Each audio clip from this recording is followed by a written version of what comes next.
Good day, folks. This is Greg Judy at Green Pastures Farm. We are absolutely getting inundated with rain now. It's like we're living in a tropical forest. We went from having a severe drought to where the first, this is the 13th of August, and we've had rain 11 days in a row. Yesterday we had 2 inches. Actually, it was 2 inches. Today we had another inch. And today's inch, it rained all day to give us that inch. It was just one of those drizzles. Oh, it'd rain a little harder than a drizzle part of the time, but then it would just kind of sprinkle, you know. Anyway, I don't get over to this side of the pond very often. Some people we call this a lake at Rucker, by the way. In Canada, you'd call this a mud puddle. It's a nice body of water. It's right here in front of our house. And I built this in, what year was that? 1991. Yep. This is a great big old deep ravine, and we put a dam in here, and in those days I got that dam in for $5,000. That was in 1991. That was a ton of money. And this pond, lake, whatever you want to call it, is 25 foot deep. And we've got cedars in the lake all the way around the edge of it, about every 50 feet. Big cedars, like 30 feet long, and they're anchored to the bottom so they can't float around. That's for fish habitat. And then I planted some pines over here. These are white pines, and they're spreading a little bit. This one I did not plant. It came off of this mama over there. And then I planted, there was about 4 black locust trees in here. And now I bet I've got 50. They're just coming up all over the place. So, you know, if you want a black locust grove, all you have to do is plant about 5 or 6 of them, and you'll have them. There's another bush in here that I wanted to show you. I planted these, oh gosh, probably 30 years ago. And this is called Shrub Lespedeza. It puts on a lot of seed. Here's the one from last year. It comes back from the stalk every year. And it's really good for wildlife. Birds and rabbits and such. They really enjoy the Shrub Lespedeza. But you know, I'm looking at that thing, and I think that would make a pretty good fodder tree. I mean, come on, I'll show you how thick they get. I mean, look at this. That's all Shrub Lespedeza. There's a lot of feed in there. I'm thinking, you know, sheep or even cattle. Cattle might kill it. I don't know. Sheep wouldn't kill it. And it doesn't have any thorns on it. That's a nice thing, man. It's thick in there. I mean, look at that. It's just one plant after another. And it's tall. I'm 6 foot. I'm 5'10". And this stuff is 7-8 feet tall. It's at least 7. Puts out a lot of forage. It's called Shrub Lespedeza. You can get it, well, if you live in Missouri anyway. I guess you could get it if you didn't live in Missouri. We buy it from the conservation. That is one of the things they sell that I do like. And they've got some good trees. But you can go to the Missouri Department of Conservation. You can get a bundle of Shrub Lespedeza for like, I don't know what it is now, but when I put these out, I think you got 25 of them. They were like $5.95. And they were just little guys like this. So you buy it, this is all you get. Just a little stick. You're like, why am I planting that stick? It's not going to do anything. Well, it did. It absolutely did. And it's all the way through here. Where Jan's bees are over here. And this stuff does put on a really nice blossom. And the bees get some good out of that. Some wild sunflowers, and there's just everything here. Here's our arch enemy right here. That is the the bad one. Autumn olive. It's a cousin of Russian olive. But I don't have too much of it right here. There's some right over there. I need to get them. The thing about the autumn olive is they just take over. They just crowd every single other plant out. You won't have anything. And here's another volunteer pine. That is not a white pine though. That is a Scotch pine. Where in the world did that come from? So I didn't have any Scotch pine over here. Huh.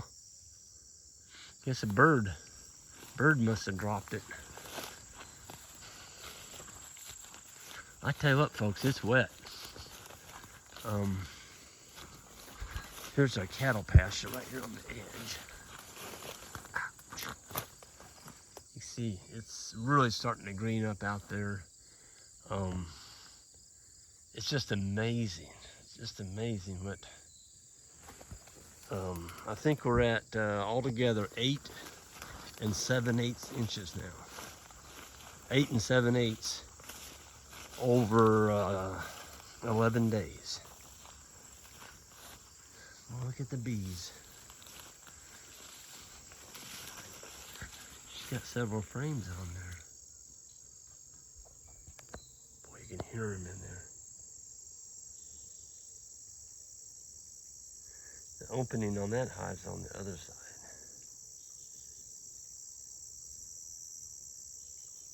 Pretty cool.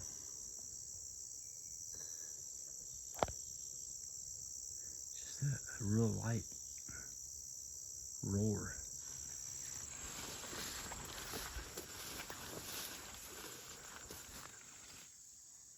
Oh yeah, they're coming in the other side. Yep, there they are.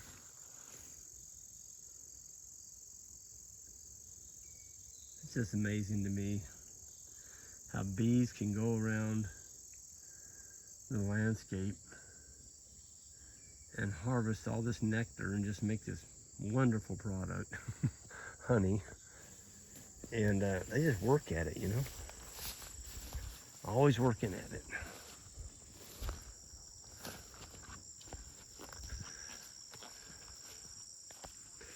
We're pretty lucky on this pond. We don't have a lot of water plants that are trying to take it over. Some people have a lot of problem with duckweed. We've got some ponds that's got duckweed in it. They've got we've got some cattails right there. You know, I don't mind a little clump like that. I just don't want them taking over the pond. But yeah, you get my fishing pole out, get some of these fish caught up before winter gets here, put some in the freezer.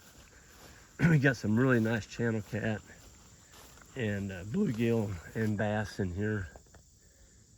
Isaac is he's taught me when I catch a really big bass, you throw those back.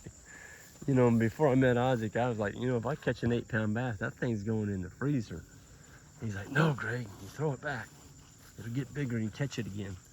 And he's right. I mean, that's what we do. Now, I keep the smaller ones and eat them, but those great big ones, it's a real challenge. I mean, it's a real thrill to grab a hold of one of them. Oh my gosh, what do we got coming up here? I just saw a huge swirl right here in front of me. With all the rain though, the water's turned a little bit darker. I was hoping I could see it. There's something big right up there.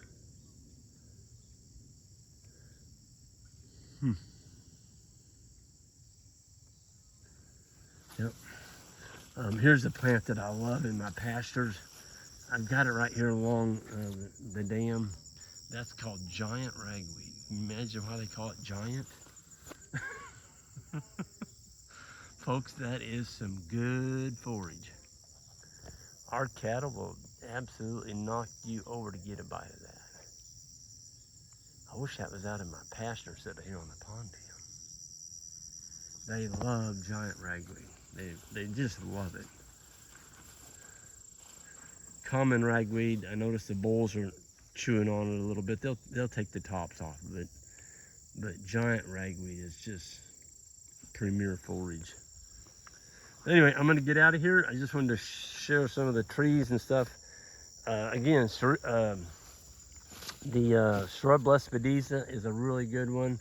You know, I don't mind black locusts. I don't, if you get them, if you plant them where you can kind of keep track of them and control them, because they will get away from you.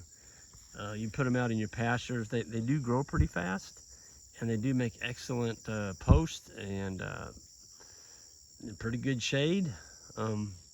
They just get with it though. I mean, you'll have, if you plant them out across your whole field, you'll end up with a whole field just full of black locusts. So I don't mind them in a little grove, but I don't want them all over my farm because they'll take over. A little bit like the autumn olive. So, boy, Jan's gonna have some mushrooms to cut. My goodness. We cut a bunch last week with all the rain we're having. And I imagine these will start pinning here pretty soon with all the rain that we've had. Better get our pocket knives out and start cutting here. It's probably, I would say within probably 3 days, these logs are gonna be cranking out some shiitake mushrooms. I think we've got around 3,000 logs now. And when it rains like we've been getting rain, look out. You better get ready to start cutting some mushrooms. Anyway, I'm gonna get out here. Everyone have a good one, and we'll see you next time.